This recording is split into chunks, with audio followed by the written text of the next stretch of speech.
visiting faculty, and young Ground Square delegates who have come from all over the country and overseas. Thank you for your overwhelming response for the conference on sustainable development.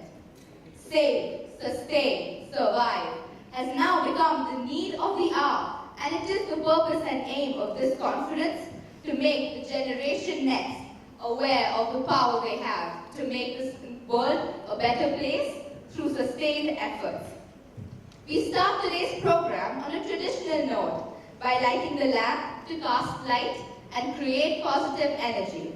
May I please request our distinguished guests, Mr. Sunjoy Monga and Mr. Ranjan Biswas, as well as Ms. Zareen Munshi, to come up and light the lamp.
School, attention! School,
Mr. Sunjay Monga as our keynote speakers, lending their support and experiences to the conference.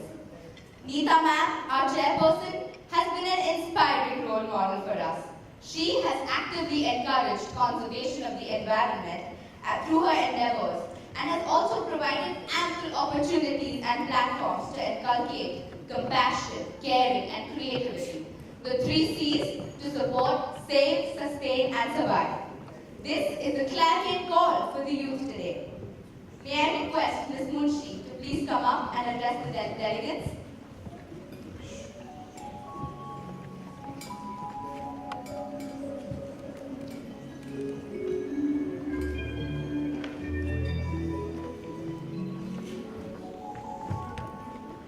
Good morning, everybody. As you know, our school's founder and chairperson, Mrs. Neeta Ambani, was to join us today and deliver the inaugural address. Unfortunately, Mrs. Ambani is unable to join us today due to another very important engagement that has come up at the last minute. She conveys her sincere apologies to all of you. As desired by her, I have the honor of reading out Mrs. Ambani's message to you all. Dear Mr. Ranjan Biswas, Mr. Sanjay Monga, teachers, and my dear children, a very warm welcome to you to Dhirubhai Ambani International School and to the Young Round Square South Asia and Gulf Region Conference 2014. It is our honor to host this prestigious conference with participation of children from schools in Bangladesh, Sultanate of Oman, and United States, as well as a number of schools across India. I am sure that this conference will be enriched by the insights and experiences of our 2 keynote speakers, Mr. Ranjan Biswas and Mr. Sanjay Monga, who are ardent advocates and practitioners of conservation of nature. Dear children, I hope you enjoyed the experience of the past few days as part of this conference. I was very happy to hear about your exemplary work at Kumbhalgarh. Through your support to constructing houses, building a school, and creating sanitation facilities, you have made a difference to the people of this remote village. Your contribution to this green architecture project will be cherished by one and all. I am sure each one of you too will value and benefit from this experiential service learning. Dear children, save, sustain, survive is the theme of this conference. These are 3 simple words, but together they convey a great meaning. They define our future, a safe and sustainable future. Because today, our planet is battling critical issues of global warming, depleting natural and energy resources, diminishing forests and wildlife. At the same time, the future is about hope and optimism and taking thoughtful, positive, and timely actions to realize our hopes and aspirations. To protect our planet, we should take such actions at our homes, in our schools, in our hospitals, across all our institutions, in fact, in all our endeavors. Dear children, the world is in our hands. The tagline of this conference says it all. Because you are the architects of the future, the hope of the next generation. You have the opportunity and the responsibility to build a sustainable future for our planet. Together, we have to build a world that cares for nature. It is the need of the hour. It calls for commitment, discipline, and adherence to the values of moderation and thoughtfulness. It calls for greater levels of environmental education and adoption of best practices. When we invest in nature, we are investing in the future. Therefore, let us learn to harness nature without endangering it. Let us be the guardians of Mother Earth. Let us create a cleaner planet a greener planet, a safer planet, a happy planet for all of us. Today, let us all take a pledge. I will and I can save the environment and save humanity. As Mahatma Gandhi said, be the change that you want to see in the world. Enjoy this conference and learn from it. I wish each one of you the very best. Thank you and God bless.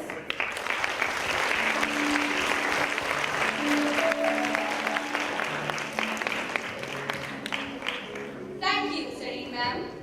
Our cultural program today is dedicated to our theme, Sustainable Development. And it is the aim to highlight our motto, save, sustain, and survive through this conference and program.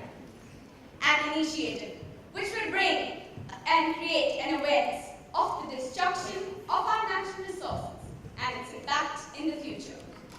We want every delegate to work towards the diktat. The world is in my hand, and I will work towards saving it. Every auspicious occasion in India is dedicated to the gods. In keeping with this tradition, we will perform the Ganesh Vandana to invoke Lord Ganesha's blessings.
वृक्ष लगाए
The Earth is headed towards a natural calamity. This could be our reality.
Your Honor, I not only speak for my brothers and sisters, but for all those sea turtles, dolphins, and other animals who've been sickened or killed due to this spill. Dead turtles, marine mammals, birds, fish are still being washed up on beaches. See what they have done to us. Dolphins are miscarrying. Pelicans are attempting to build nests on beaches, still polluted with tar balls and subsurface oil. This is all you're doing, humans. The prosecution rests, Your Honor. Very well. You may call your next witness. My brothers and sisters are an integral part of the ecosystem and a major link in the food chain. Do you know, we have been bestowed magical and supernatural properties by many societies and have also been revered as gods. Yet, mankind persists in keeping us in captivity, encroaching on our natural habitat and killing us for monetary gain. Your Honor, look what they have done to us. I am one of the few of my kind left on this planet. Please, Your Honor, do something to help us.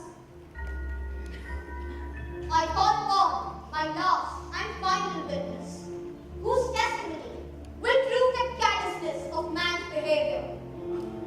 Your Honor, I cannot overemphasize how important we are to mankind. We combat the greenhouse effect by absorbing odors and pollutant gases. An acre of my brothers and sisters can provide enough oxygen for 18 people. We help prevent water pollution and soil erosion. We violet rays and provided canopy and habitat for wildlife. The list is endless, but mankind has not been kind to us. Deforestation has continued at an alarming rate ever since the early 1950s. Almost half of our original forest habitat has been cut down. We are the lungs of the earth. How will life be possible without us? In conclusion, Your Honor, these are the charges against mankind.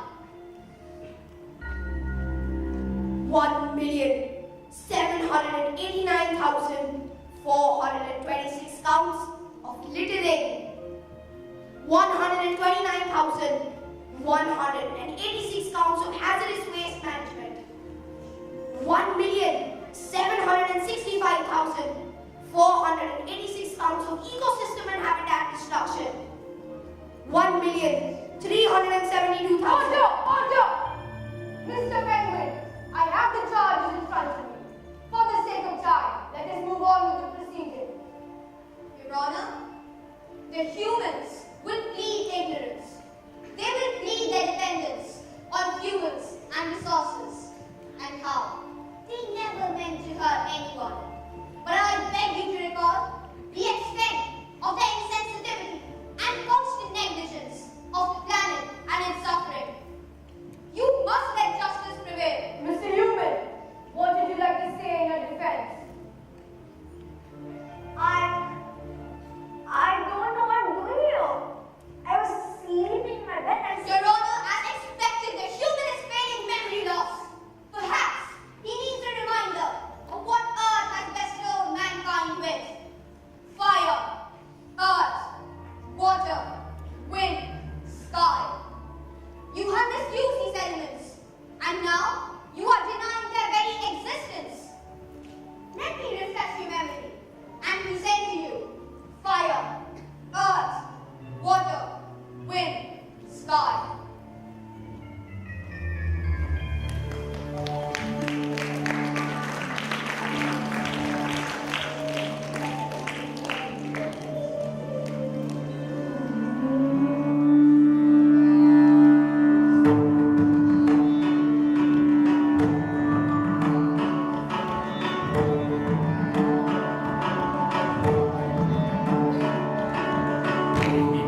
preparing a presentation. I'm really looking forward to seeing them. While trying to put together my presentation on how to make the world a better place, I tried to think hard about how much it matters.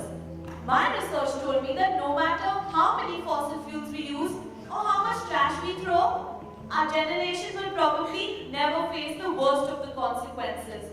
Moreover, even if I chose to make small changes like not litter or conserve water, how will that matter? That is merely a drop in the ocean. We've all heard that. And a lot of us use that argument too. I can't count the number of times I've thrown trash out of a moving car just because there's already trash in the street and complained about how much dirtier our city is than others in the same breath. I learned recently that this drop in the ocean theory discourages people from contributing to charities and from voting too. Every drop makes the ocean, every cent makes the millions, and every action forms a movement. I suddenly feel powerful. I realize the impact of every single one of my actions. I also realize that every person I could share this realization with makes my effort exponentially more powerful. That is what brings me to my presentation today. It's never just about you, me, us, or even all mankind alive today. In 3.6 billion years of the planet's existence, we've been here for about 200,000 years. That is even less than all other species, including dinosaurs. Isn't it presumptuous to think that our actions have no consequences, so leave the solutions to those who come after? Even at my age, I have often fantasized about the future, whether through movies or books or comics. And then, a closer future, our children. It's never about you, me, or us. It's about those to come, and for them they have a future, let alone the better one. We are powerful, and with great power comes great responsibility. We are privileged. With privilege comes humility and respect for others. And we are informed. Our actions are never berated by hundreds and thousands who look to us and our moral choices as benchmarks. We must act now, before it is too late. Yes, the time has come to heal our planet, and let us pledge to do so. The need of the hour is to save, sustain, and survive.